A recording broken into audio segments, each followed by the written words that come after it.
Want to make a podcast? Spotify's got a platform that lets you make one super easily, then distribute it everywhere and even earn money, all in one place for free. It's called Spotify for Podcasters, and here's how it works. Spotify for Podcasters lets you record and edit podcasts right from your phone or computer, so no matter what your setup is like, you can start creating today. Then you can distribute your podcast to Spotify and everywhere else podcasts are heard. Video podcasts are also available on Spotify. With Spotify for Podcasters, you can even earn money in a variety of ways, including ads and podcast subscriptions. And best of all, it's totally free with no catch.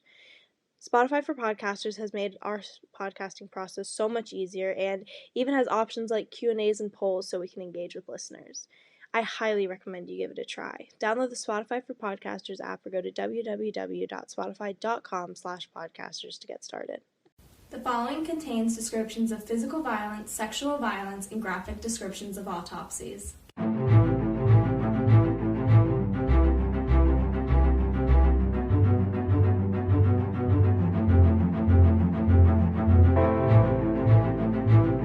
Hi listeners, this is episode 18 of TGIC Podcast. I'm Izzy. And I'm Jillian. Today we'll be covering the really strange disappearance of 12-year-old Johnny Gosch. You may have actually heard about this case before because Johnny was the first missing kid to be featured on the side of a milk carton. And this was before internet and cell phones. They needed a way to reach everyone to alert people about missing children. Because there was no guarantee of everyone having a TV or phone, they put information on something everyone got. Milk. So, kind of like the Amber Alert episode, this case has some interesting true crime history. Let's jump into the background.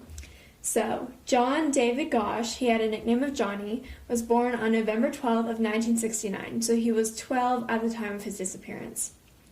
He lived in West Des Moines, Iowa, and he was actually a paperboy. Is that like a common job for people? Yeah, no. We live in like the generation of like no newspapers, but yeah. I think it was kind of like babysitting. Exactly, and I literally had no idea this was like a thing. Like I thought it was just something that was in movies. No, I thought it was one of those things that's like, oh, the paperboy is gonna come by on his bicycle. Yeah, like, no. I thought that was like I don't know, I feel like I saw that in like Full House or something. Yeah, I don't know. I didn't even realize it was an actual like a thing. real job. I mean, it makes sense. That's a good way to get money. Yeah, I'd be a it is. paper girl.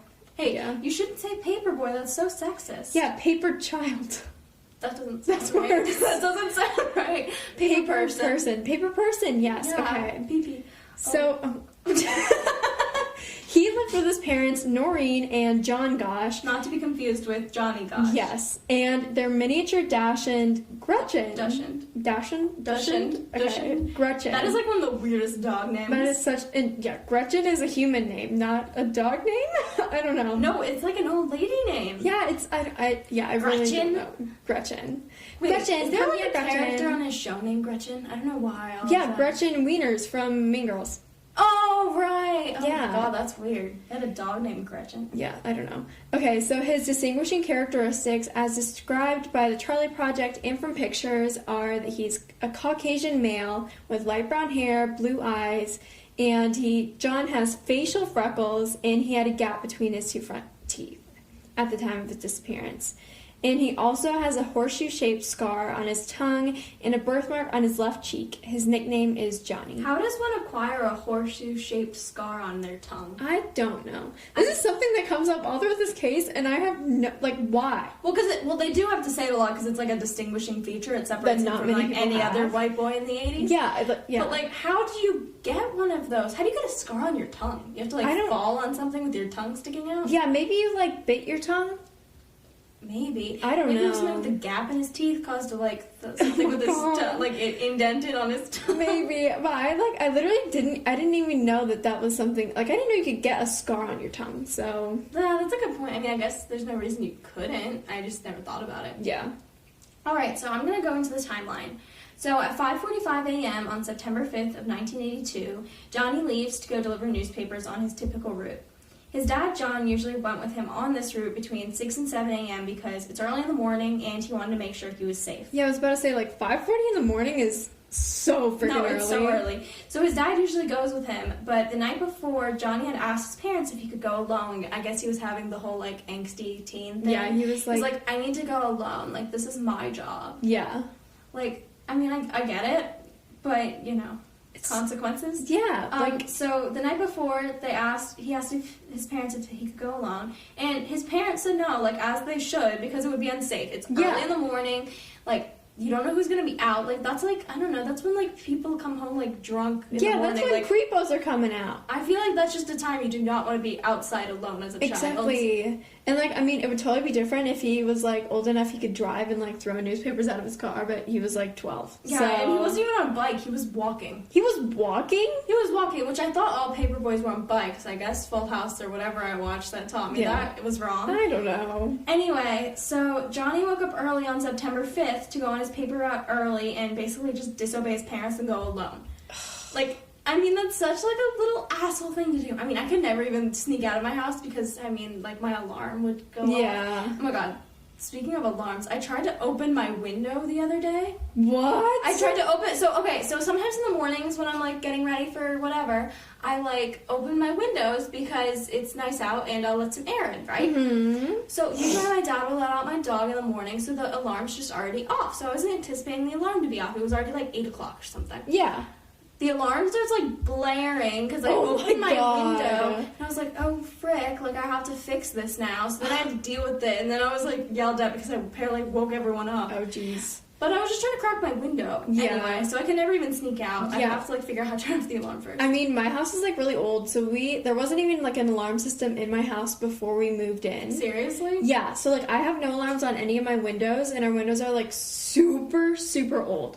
So, like... If I did try and leave, all of our doors are freaking creaky, so it would be really hard anyway. Plus, we would never sneak out. Yeah. We have nowhere to go. We literally have nowhere to go. We can't even pretend like we'd have somewhere to go. So, anyway, he decided to sneak out early to go on his paper alone to be, like, an adult. He was adulting.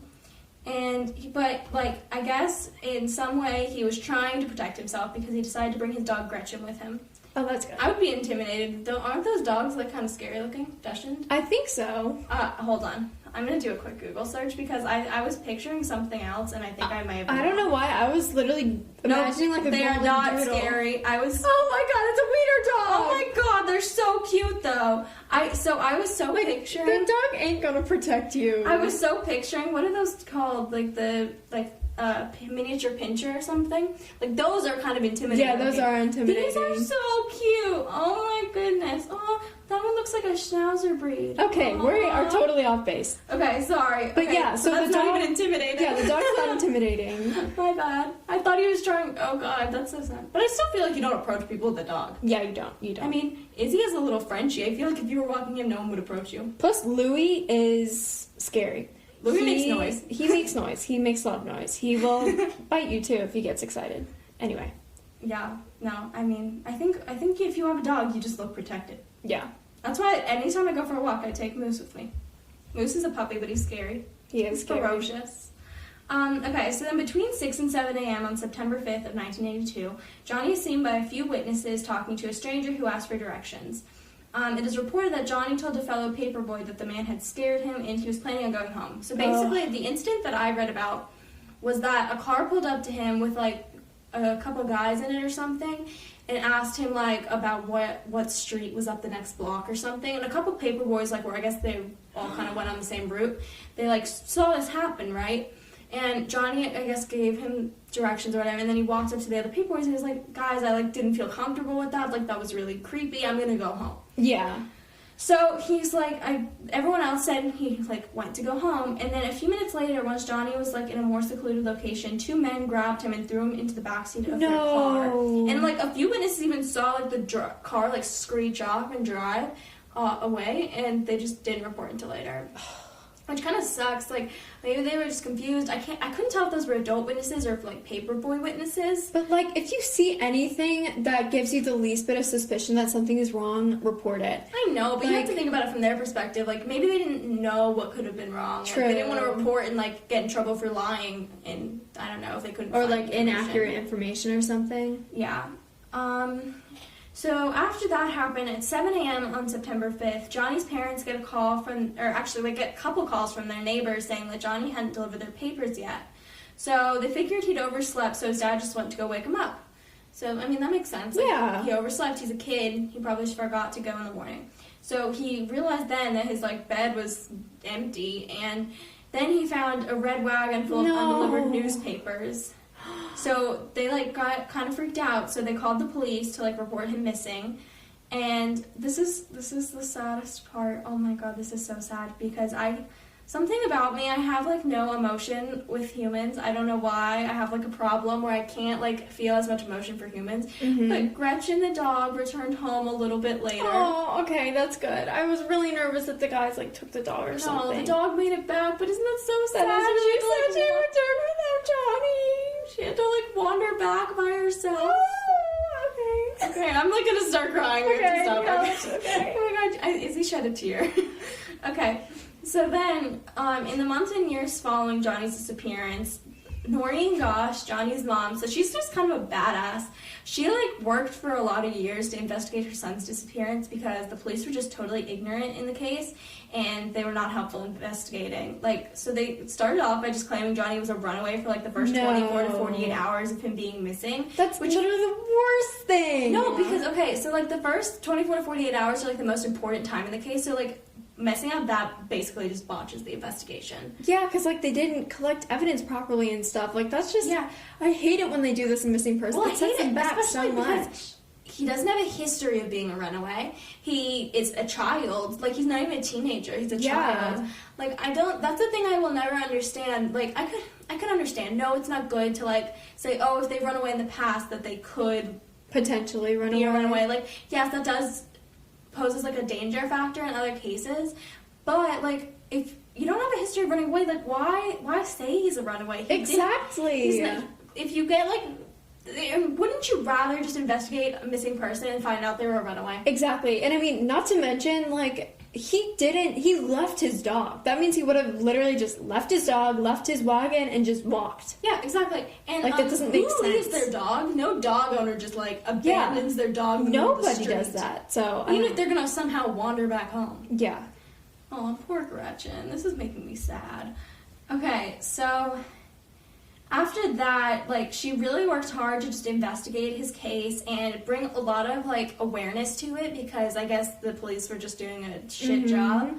So she brought a lot of awareness through, like, she wrote a book, she had, like, a movie come out on HBO, like, all about his case, and just, like, bring a lot of awareness. And, like, not only did she work for her own son's case, she actually worked for a lot of advocacy for other missing children's cases, and she wrote the Johnny Gosh bill, and it was actually passed by the Iowa government, like the state government, and it would require for immediate police response in a missing children case. So that's awesome. Yeah, no, so the whole thing with, like, being marked as a runaway, like, she basically stopped that from happening in her home state of Iowa.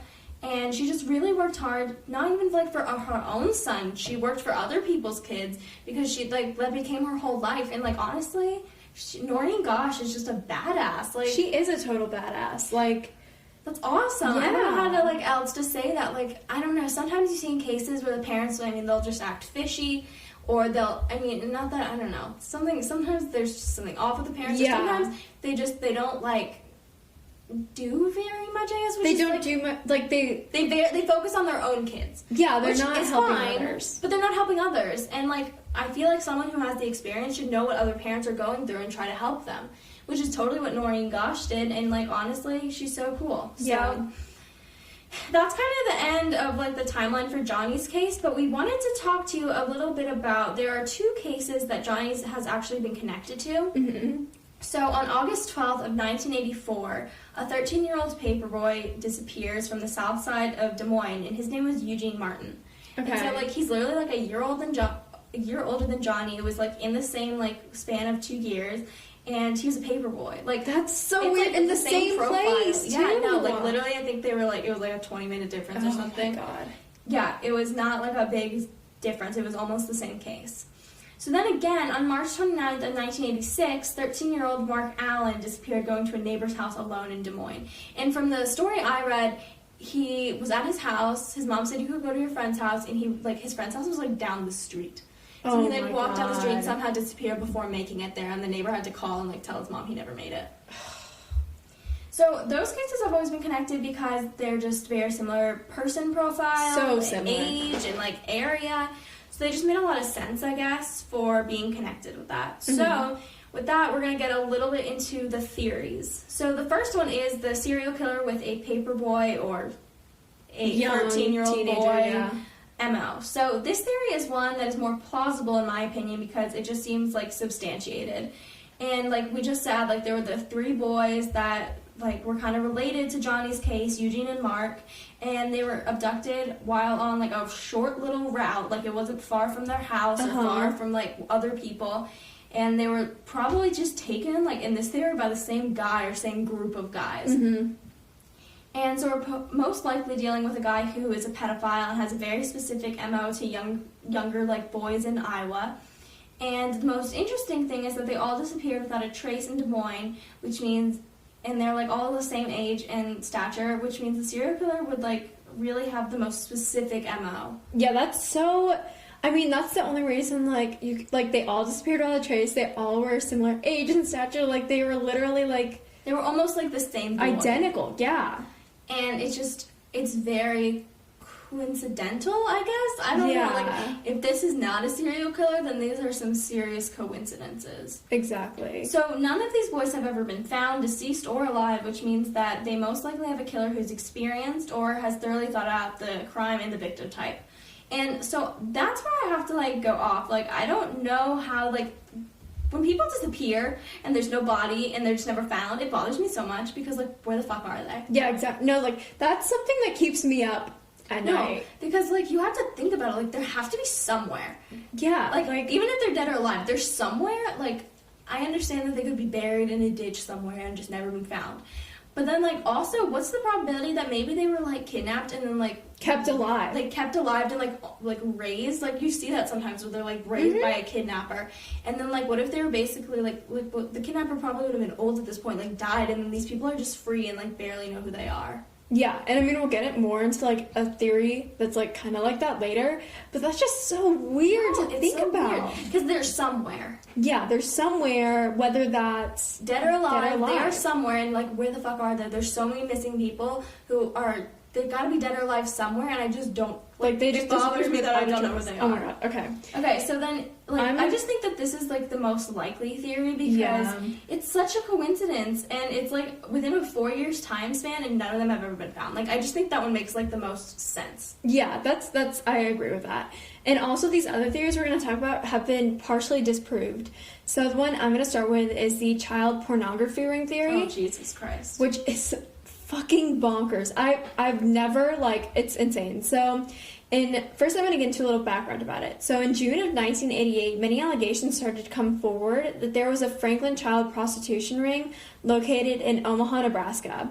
And it actually, like, attracted a lot of national attention until about 1990. And, I mean, there were a lot of rumors spreading that, like, and allegations from prominent Nebraskans as well as government officials saying that they were involved or that they were in this child sex ring. What is a prominent Nebraskan? Like, I don't know. Like, I mean, okay, we make fun of Midwestern states, which I feel guilty about because I think we have listeners that live in the Midwest. Yeah. So shout out to you guys. But do people live in Nebraska? I don't know. Nebraska's just one of those genuinely things don't think I've ever... Nebraska is like Wyoming. Like, I don't think I've ever heard anything about Nebraska. But, like, this is just, I mean, there was a lot of investigation going into this, and it, like, started immediately. So the first thing that they did was they tried to, like, interview alleged abuse victims who claimed that they were in foster care or that they would that they were abducted, and that they had been flown into Nebraska for quote-unquote sex parties. What the fuck? I don't even... I'm sorry. I think I saw an SVU episode just like this. Like, I have so many questions about this. Like, how do they track them down? Did these people come forward? Like, I really don't know.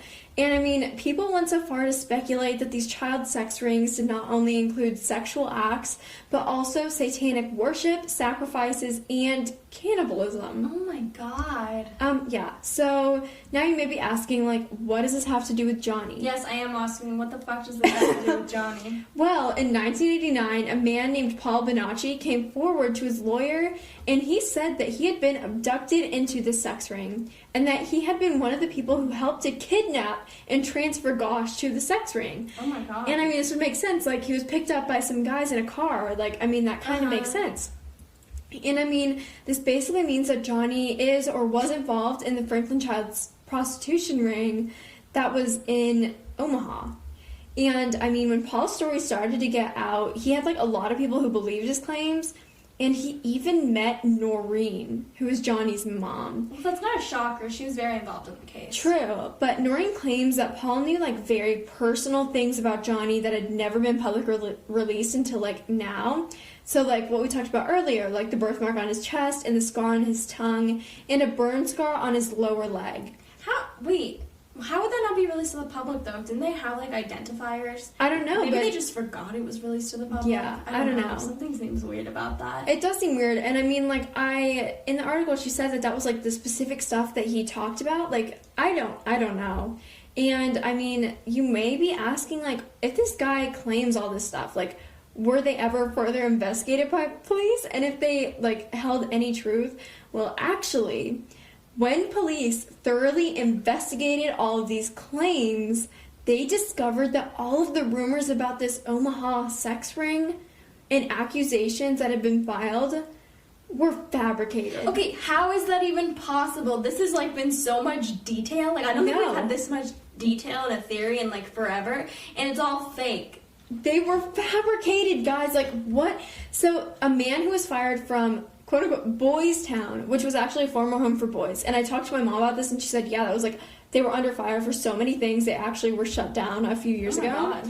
And he was mad. And he made up these accusations to get back at his former grudges. And I mean, I guess the rumor mill just started churning, and people started talking. That's like a lot of effort to put in. Yeah, I don't know. And it just, like, got out of control, and people started filing these It was just, it's insane. And I mean, a lot of the quote-unquote prominent people who came forward had actually lied about their experiences, and multiple of them were put in jail for perjury. Why lie? I'm so thrown off by that. Yeah, I really don't know. And I mean, we'll never, like, really I won't ever understand. I mean, it's so weird. So weird. That's so weird. Like, why would you ever lie about being involved in a child sex ring? I don't know. I'm so, like, thrown off by that. Like, why would you do that? And I mean, like, there is always that potential that maybe Johnny was, like, kidnapped and put into sex trafficking or some other child pornography ring, and it's just not that one. Not the one that the guy who literally claimed he was involved in it said that he took Johnny. Like, it's just not that one. Yeah. What? Oh my, I'm so, like, stuck on this. Yeah, like, what? It's so crazy, and I was researching this, and I was like, oh my god, and I was just writing and reading, and I was like, what? Like, that's just freaking bonkers. No, that's insane. Okay. Our research for this case has been kind of insane. So, a little tidbit of information from us. We usually spend, like, a week plus researching cases, right? Yeah. So then we realized that we're kind of dumbasses because we said that we would air an episode on February 18th on our newsletter, and we were like, yeah, that's fine. But then last minute, we decided we're going to go to the beach. And because we want to go to the beach, we're working, and we did this episode in, like, what, 3 days? 3 days, yeah. And then we had 2 days of research, and, like, now we're recording. Like, it's been kind of insane. And then Izzy went down, like, the rabbit hole yesterday. I was taking a test, and Izzy FaceTimes me, and she's like, Jillian, I'm going to tell you all about this child's sex ring. I'm like, Izzy, I'm trying to do chemistry. But this has been a nutty case for us. Yeah. So now I'm going to get into the kidnapping/abduction/Johnny visit theory. So, yeah, I know. Confusing. That's a lot of theories right there. Yeah, it's basically all the same thing, though. So basically, this theory is kind of insane. So let me outline it for you. This working theory would only be plausible if Johnny's abductors chose to keep him alive for 14 years. That's a long time, because he'd be like an adult by then, and I feel like at that point you could fight off an abductor. Yeah, exactly. Like, you're not a little kid anymore. That seems strange. It does seem strange. Unless it's like Stockholm Syndrome. Where you fall in love with your captor? Wait, that's not what Stockholm Syndrome is. It's not about love, it's about, like, comfort. Yeah. Like, you become, like, dependent upon your kidnapper. Okay. So, the weirdest part about this is that Noreen Gosh claims that one morning in March of 1997, around 2:30 a.m., she was awoken by a light knock on her apartment door. And Wait, a light knock? Yeah, like... That's like nothing. Yeah, I don't know. Through that. Yeah, and I I'm a too. light sleeper. Yeah. And when she went to look who it was, she saw Johnny, who is now 27, standing outside with an unknown man. And she claims that she immediately recognized him and that he even showed her his birthmark on his chest. And I mean, the only difference was that he was old. He was like an adult. And that she claims that his hair was long and dyed black. But it was the 90s. Yeah. Yeah. And, I mean, she says that they talked for about 2 hours in this conversation. Like, she never, like, said what was said during this, or it was redacted or something, because I couldn't find any details on this, and that kills me, because I want to know what they talked about so bad. I'm curious. You want to speculate about, like, what they said? Yeah. I think they talked about, I mean, well, okay, actually, I'm going to say this first. So she said that before Johnny would talk or answer any questions, he would always look to the unknown man for unspoken approval.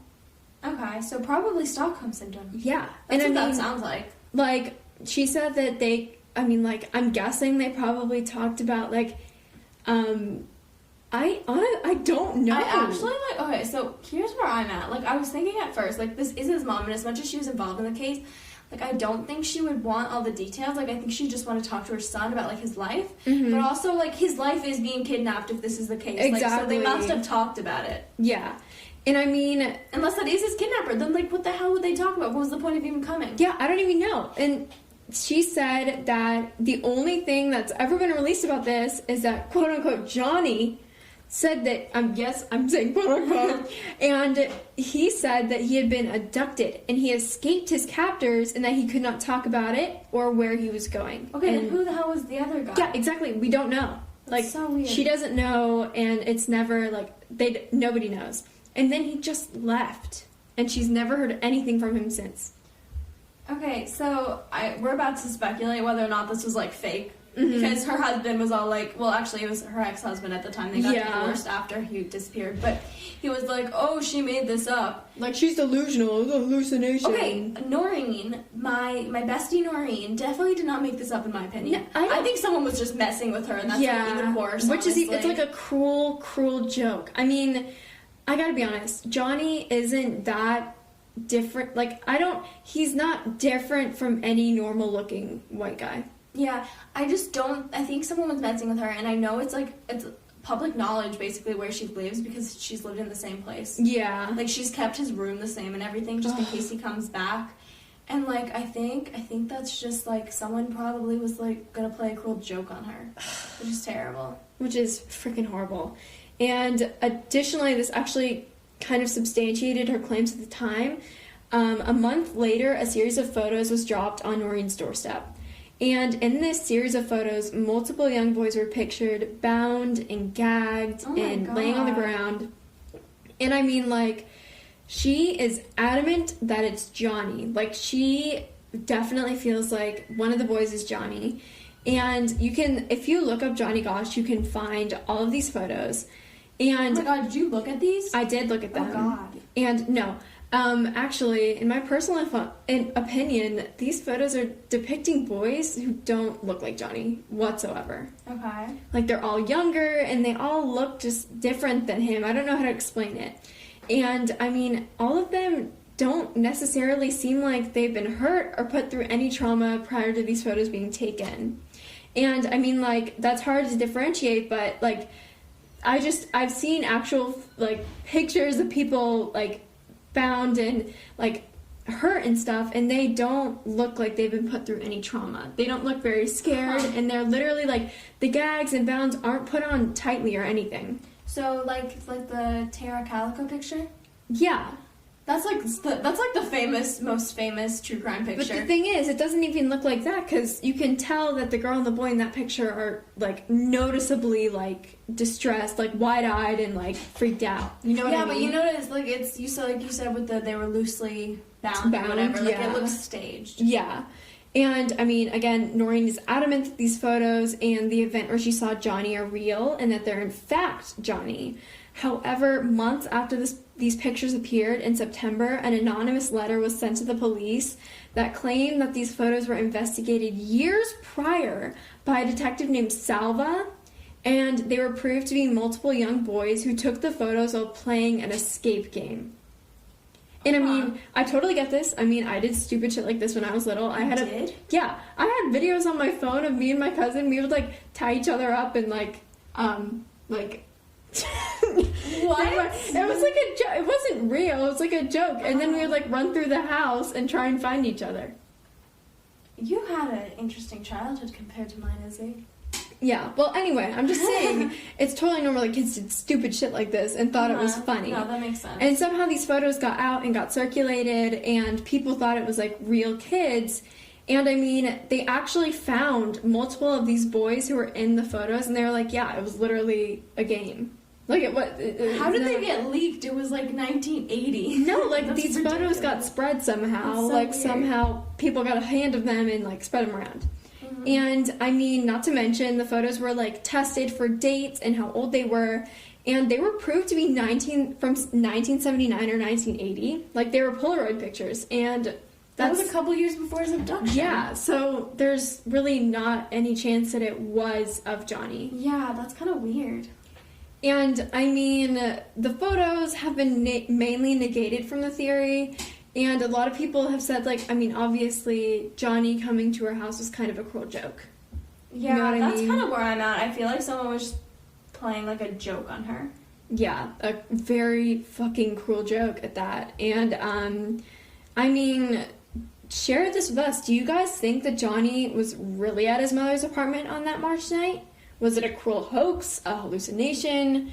Or do you guys think that something much more sinister was at play? Ooh, you just sounded all, like, official and podcasty. Yeah. Wow. I mean, comment on our blog or send us an email. Send us an email. Because, like, this case, honestly, one of the craziest ones I think we've covered in a while. And it was so unintentional. Yeah. I don't even know how I found this. I found this, and then I was like, oh, he's Milk Carton Boy. And I was like, Izzy, we should cover Milk Carton Boy. And then she was like, but I want to cover this mountain couple. Oh, yeah. Maybe we'll do that next week. Yeah.